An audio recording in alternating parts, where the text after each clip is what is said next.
Hey guys, welcome back to the channel. I have a lot of really cool things to share with you, and we received a very unexpected surprise yesterday.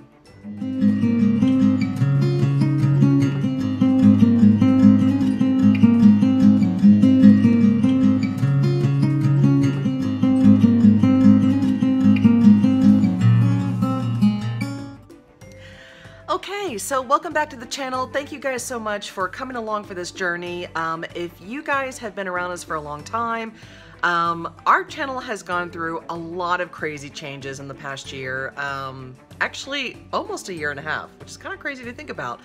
And so really there's two different parts of our channel if you're brand new, just to kind of give you a little synopsis. We talk about our foster care and adoption journey, and then I'm really going to try to get into some lifestyle videos. Unfortunately, I don't think that's going to happen until 2020.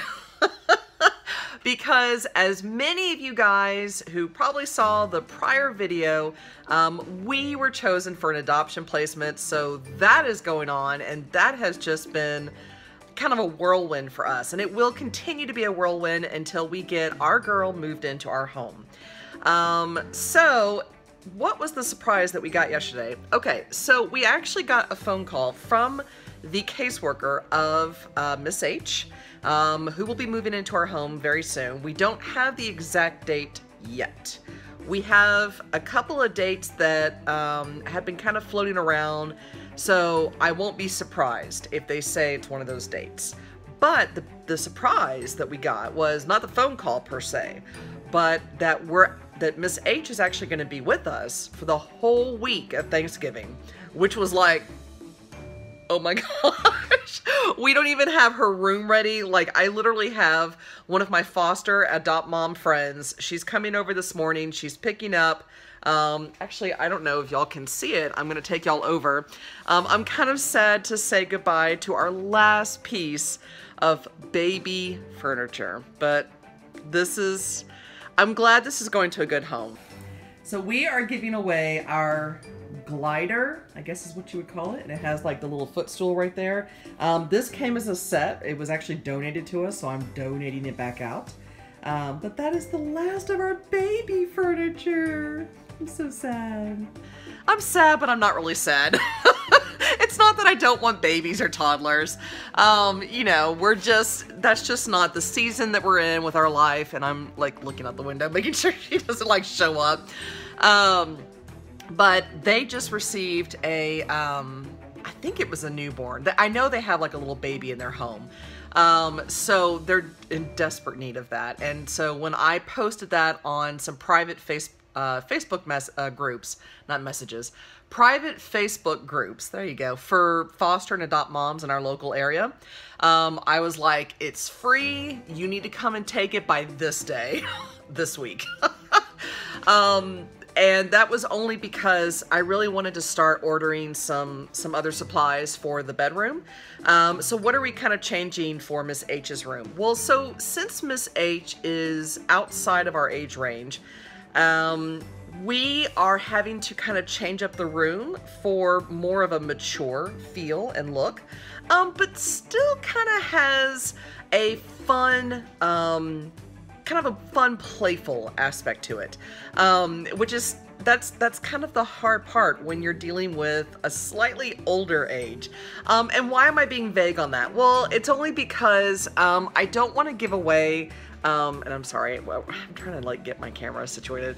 I don't want to give away her age just yet, mainly because there's some information that Sean and I are still kind of, we're kind of filtering through, because as many of you who do follow other foster care and adoption channels on YouTube, you probably are used to some sense of privacy, because that's usually a requirement. So for Miss H, and to respect her, Sean and I are still kind of figuring that out. If we decide to do an age reveal, maybe we'll make a video on that. I don't know. Every day is a new day. But the fun part is we get to see her tomorrow evening. So It'll be Friday. And then we do get to spend some time with her on Saturday. So I'm very, very excited about that. And both of us are just very excited about that. And the reason why Texas Child Protective Services does this is they only really do this for pre-adopt families. So if you are licensed with Child Protective Services in Texas, and you're dual licensed, and so we are dual licensed. We are a foster and adopt home, but our goal is adoption. So we've been submitting our home studies for, I would say I think there were a couple of legal risks, but the majority of the cases our home study was submitted for, they were adoption cases. But in Texas, they will place a foster placement in your home, and that's adoption. The goal is adoption, and the foster placement has to be in your home for 6 months. Typically, what's considered an adoption placement in Texas is termination of parental rights has to have already gone through. So that's a little bit different than regular foster care, where children typically are placed in your home as an emergency placement, sometimes as a planned placement. A planned placement means that you might have anywhere from 24 to 48 hours notice, and that's only because they may be coming from a different foster home. So in that case, you don't really get a lot of information. Because Miss H is coming into our home as a foster placement, but the goal is adoption, so she's also a pre-adoptive placement, we're not going to get all of her information. We won't get that until we have successfully completed the 6-month fostering I guess period of time that's required in order to move from the foster unit to the adoption unit. Sounds very confusing, but that's the best way I can kind of explain that. So during the week of Thanksgiving, I had to sit up last night, and I was probably up until 11, just trying to find a different activity for us to do every day. And you want to, because there's like 2 days of Thanksgiving week that's obviously taken up with family, visiting family. And I did actually ask the caseworker that, because my family's big, Sean's family is very small and very intimate. And his family is kind of split up into two different, well, I say two different states, but he has family in Houston, and then he has like some family in Colorado, some in California. But you know, we kind of say like, oh, there's this side of the family over here, and then there's the Houston family. So that's the thing about blended families. So Thursday and Friday will be kind of taken up with family visits and whatnot. And the caseworker actually did encourage us to expose Miss H to our family gatherings and kind of let her get a feel for that. Because for children that are over a certain age in Texas, the caseworkers really do weigh in on what the child feels like when they go and visit with the, you know, soon-to-be mom and dad kind of thing, and their family, and just kind of take a temperature reading on them. How are they feeling? How are they thinking? We do know that Miss H is very excited about being adopted, so we don't really, none of us, like caseworker, Sean and I, none of us really have any concerns that she's just going to suddenly change her mind.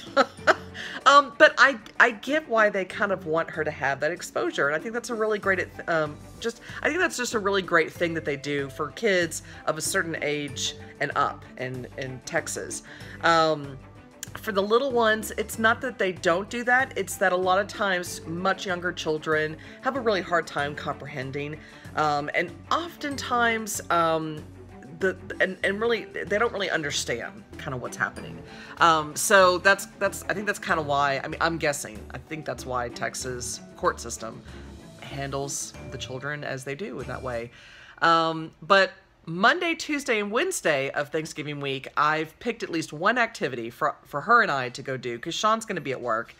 But, you know, this will be kind of a chance for us to hang out, for us to explore the area that we live in, and for her to kind of try new and different things. And at first, Sean, it was really cute. I'm like, making sure that my friend's not showing up yet. But Sean was like, well, I mean, what if she doesn't like it? And I'm like, well, then she doesn't like it. I was like, this is our way of finding out what is she into and what is she not into. And if she doesn't like it, then okay, then at least we know. There are other things that as a family or as a mom and daughter, you know, scenario we can do together. And that's something that I want to kind of encourage you guys to do is when you receive a foster placement or a pre-adoptive placement, don't be afraid to kind of experiment and explore. You know, obviously you don't want to take, like, say, a tween or a teen to a very small kiddie place. Okay. And then obviously you don't want to take a young child to kind of a place that would be more appropriate for a tween or a teen. So obviously, I mean, pick things that are a little bit age appropriate, but for older kids that are like, you know, 10 and up, a lot of them actually like to go to, obstacle course places, in-house, like inside trampoline bouncy house places. I know a lot of teens actually like going to, because we have a couple of friends that are foster and adopt parents, and they take their teens to like the mall and movies and to different like arts and crafts places and just fun things like that. Skating, bowling. There are a lot of different places where they have like buffet and then like arcade games or bumper cars or go-karts. You know, you want to try to like pick things that are age appropriate, but also things that all of you guys can engage in, that obviously isn't going to super stretch the budget. I will tell you that being prepared financially is huge, especially when you first receive a placement. So those are the updates that we have right now. I'm just so excited about Friday and Saturday this week. And I'm just super excited and very curious to see how she reacts to some of the activities that we're going to take her to during the week of Thanksgiving and see what happens. So I will definitely let you guys know how that goes. But until then, just thank you so much for coming along for this journey. Thank you so much for your comments. I really do appreciate it. Please continue sharing your foster and adoption stories with me. And if you want me to actually answer any questions, comment down below, because I'm one of the very few YouTubers who still has comments. Yay!